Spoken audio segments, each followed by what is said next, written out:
बच्चों, आज हम घरेलू विद्युत परिपथ या घरेलू वायरिंग के बारे में पढ़ेंगे। देखिए, आपने बाहर खंभे पे देखा होगा 4 तार होती है। उसमें से 3 फेज़ होते हैं और 1 न्यूट्रल होता है। 3 फेज़ हमने एक रेड, एक ब्लू, एक येलो से कोई भी आपको दिखाए हुए हैं, और ये न्यूट्रल हमने ऑरेंज से दिखाए हुए हैं। मान लीजिए ये 2 तार जा रही हैं, रेड और ब्लू, तो हमें 410 वोल्ट मिलते हैं।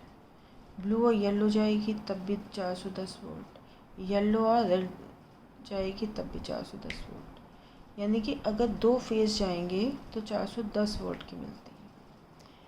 और यदि एक रेड और एक न्यूट्रल, एक ब्लू और एक न्यूट्रल, एक येलो और एक न्यूट्रल, तो 220 वोल्ट मिलता है। हमारे घरों में ये 220 वोल्ट वाली वायर्स जाती हैं। ठीक है, अब ये देखिए कैसे बनता है। जो भी पावर हाउस है उससे 2 मोटे तार हमारे घरों में जाते हैं, जैसे कि हम सर्विस लाइन कहते हैं। इन तारों में से एक में हाई वोल्टेज होती है, जैसे 220 वोल्ट अभी हमने बताई है।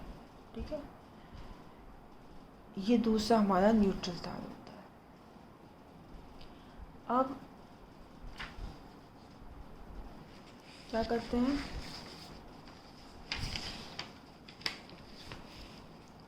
ये इन तारों का जो संबंध है, ये फ्यूज़ बॉक्स है, इससे होते हुए मीटर से किया जाता है। और मीटर से जो टर्मिनल निकले हैं, ये स्विचेस, मेन स्विच से इसका संबंध कर देते हैं। मेन स्विच में ये फ्यूजेस लगे रहते हैं, ये सारे श्रेणी क्रम में लगे रहते हैं। यहाँ से निकलकर डिस्ट्रीब्यूशन बॉक्स में जाते हैं।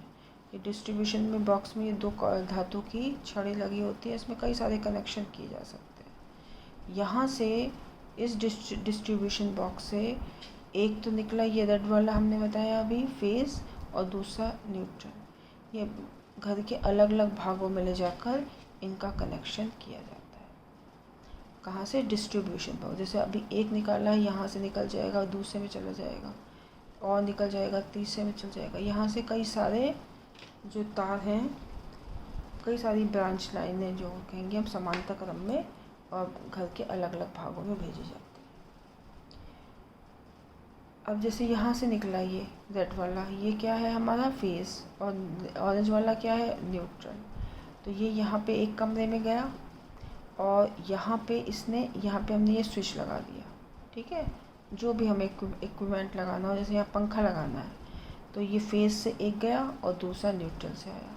ये स्विच से हमने क्या करा? बंद ऑन ऑफ करते हैं। जब बंद किया तो धारा बंद हो गई, पंखा बंद हो गया।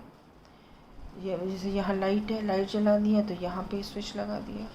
तो ये सारे स्विचेस, आपकी टीवी का अलग हो गया, ट्यूबलाइट का अलग हो गया, बल्ब का अलग हो गया, तो अलग अलग जो है स्विचेस हर एक के होते हैं। इन स्विचेस को ऑन ऑफ करके हम धारा के प्रवाह को रोका जा सकता है। अब ये जो स्विच है, ये हम फेज़ में लगाते हैं। अगर हमने न्यूट्रल में लगा दिया, फेज़ में क्या होता है लगाने से, कि कभी हमने स्विच बंद किया तो करंट बंद हो गई, क्योंकि करंट जो है फेज़ में ही होती है, न्यूट्रल में तो होती नहीं है।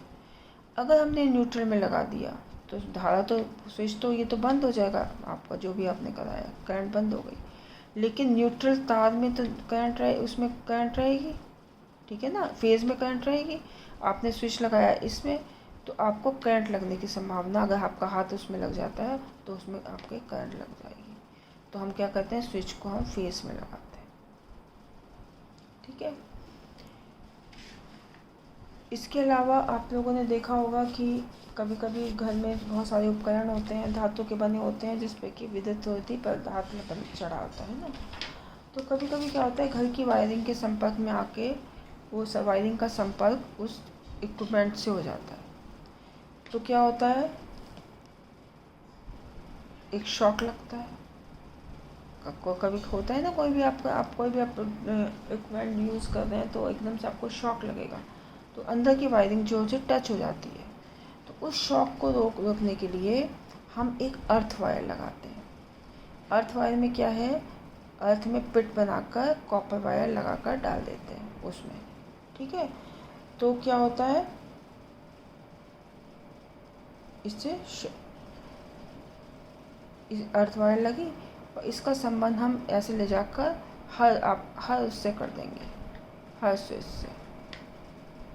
तो क्या होता है, इस जो शॉक लगता है उससे हम थोड़ा बच सकते हैं।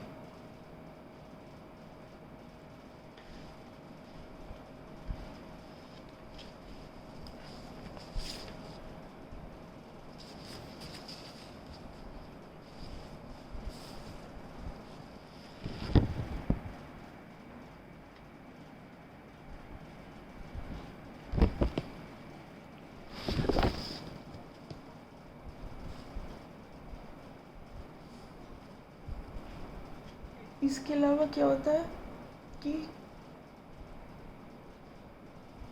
जब भी वो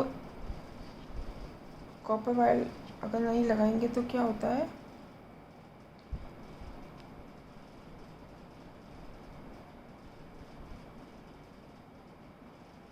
ये जो भी करंट है वो तेज़ी से काफ़ी बढ़ जाएगी, है ना। तो उसके बढ़ने से क्या होता है, देखिए हमारे पास हमने आपको पहले पढ़ाया है I=2 होता है V/R, है ना।